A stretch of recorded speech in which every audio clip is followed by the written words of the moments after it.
Hello dear student, second year statistics. पिछले video में हमने बात की थी स्पीयरमैन रैंक कोरिलेशन कोफिशिएंट, और उसका जो फॉर्मूला था rho is equal to 1 - 6 summation d square upon n into n square -1। उसको हमने डराइव किया था, प्रूव किया था, और हमने कहा था कि नेक्स्ट वीडियो में उसकी कुछ प्रॉब्लम्स हम लेंगे। तो आज हम रैंक कोरिलेशन की प्रॉब्लम ले रहे हैं। First question, ranks by 2 judges A and B given to 8 students in a beauty contest as below. Find Spearman rank correlation coefficient. Rank by judge A and rank by judge B. 3, 8, 5, 4, 1, 6, 7, 2. 1, 3, 6, 2, 5, 7, 4, 8। ये है question. यानी दो जज है, beauty contest हो रहा है। एक जज ए है, दूसरा जज बी है। 1/1 8 स्टूडेंट है, स्टेज पे आएगा, और जज एक भी उसको रैंक असाइन करेगा और जज बी भी उसको रैंक दे रहा है। सॉल्यूशन, सबसे पहले हमने कहा था कि आर एक्स मतलब rank of variable X, R Y rank of variable Y. तो यहाँ पे रैंक्स हमको ऑलरेडी गिवन है बाई जज ए एंड बी। तो ए से जो गिवन है उसको हम आर एक्स कह देंगे, बी जज बी से गिवन है उसको आर वाई कह देंगे। तो फर्स्ट टू कॉलम में मैंने R X R Y same ranks given है जो ही लिख दिए। नेक्स्ट कॉलम में D, D is the difference between ranks of two variables X and Y, that is D is equal to R X minus R Y. 3 - 1, 8 - 3, like that, 2, 5, 5 - 6 -1। Next column है D square. तो difference of rank D minus में हो सकता है, लेकिन D square करेंगे सभी positive बन जाएंगे। 2 का स्क्वायर 4, 5 का स्क्वायर 25, -1 का 1, 2 का 4, लाइक दैट। सम कर लेंगे डी स्क्वायर का, समीशन डी स्क्वायर, और वो आ रहा है 96। अब हमारे पास फॉर्मूला है rho is equal to 1 - 6 summation d square upon n into n square -1। वैल्यू रख दी 1 - 6 इंटू 96 अपॉन एन। एन का मतलब number of pairs of observation. हमारे पास 8 स्टूडेंट है तो एन 8 हो जाएगा। 8 इंटू 8 स्क्वायर -1। सिंप्लीफाई करेंगे इसको, 1 को एज इट इज़ रखेंगे। 6 इंटू 96 डिवाइड बाई जो भी आएगा 504, डिवाइड करेंगे, माइनस करेंगे, तो ये वैल्यू आ रही है हमारे पास माइनस में, -0.1428। और हम जानते हैं correlation negative as well as positive भी होता है। तो रैंक कोरिलेशन की ये वैल्यू आई, तो इसे इंटरप्रिटेशन क्या करेंगे हम। तो रैंक कोरिलेशन जब नेगेटिव आता है, और हम जानते हैं कोरिलेशन नेगेटिव कब होता है, जब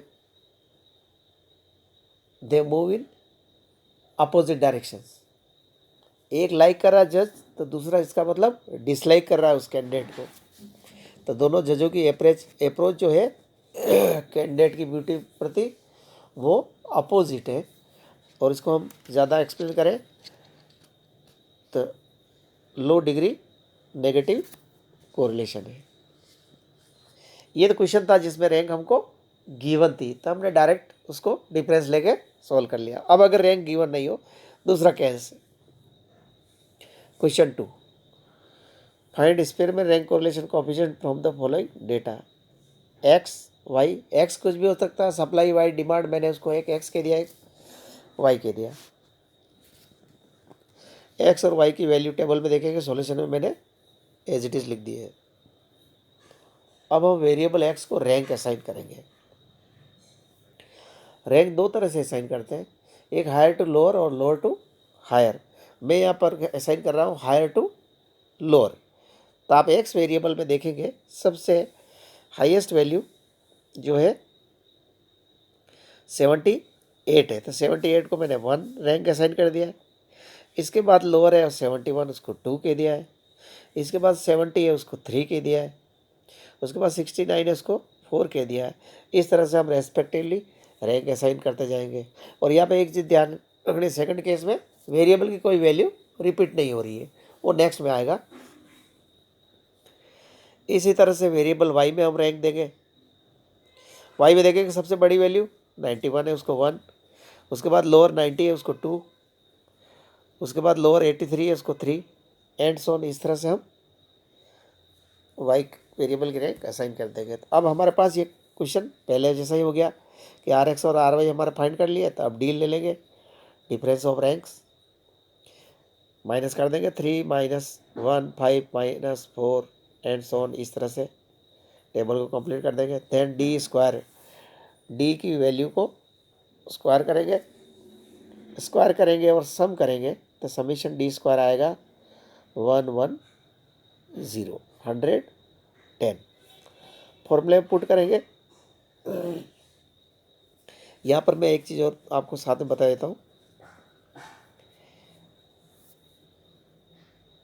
टेबल देखिएगा, उसमें डी देखिएगा, difference of ranks. Difference of ranks में मैं 1 2 4th नंबर पे देखिएगा 4 है। डिफरेंस ऑफ रैंक कितना है? 4 है।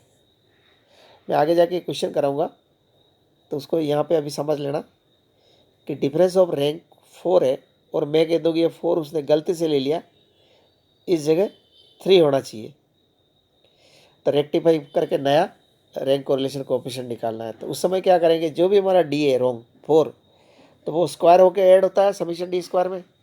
तो हम समीशन डी स्क्वायर में से 4 को स्क्वायर करके माइनस करेंगे और जो करेक्ट हमारा डी है उसको स्क्वायर करके प्लस करेंगे और फिर करेक्ट रैंक कोरिलेशन कैलकुलेट करेंगे। ये अगले क्वेश्चन की बात है। तो यहाँ पे समीशन डी स्क्वायर 110 आया।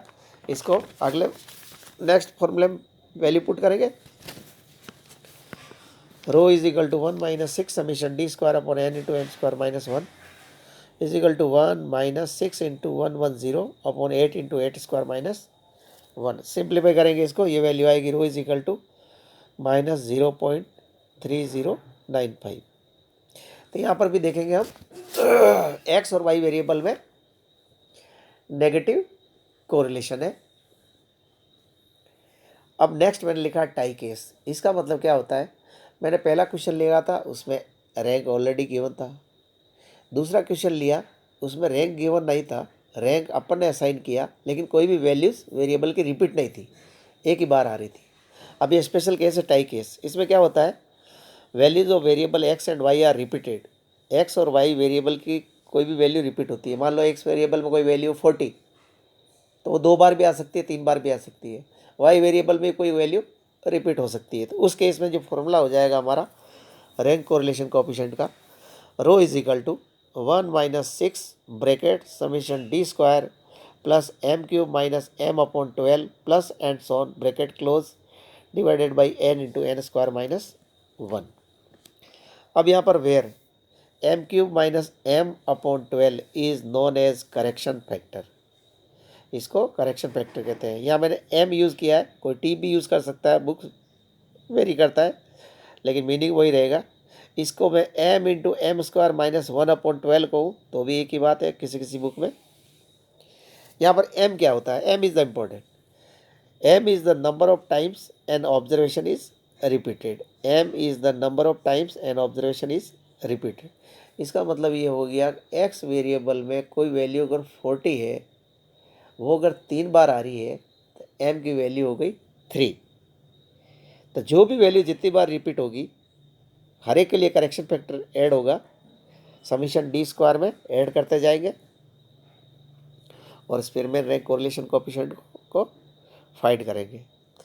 इससे रिलेटेड प्रॉब्लम हम नेक्स्ट वीडियो में लेंगे और आप बुक में देखते रहिएगा। जो भी प्रॉब्लम आप सोल्व करें, कोई प्रॉब्लम आए तो मेरे से कांटेक्ट कर सकते हैं। Thank you.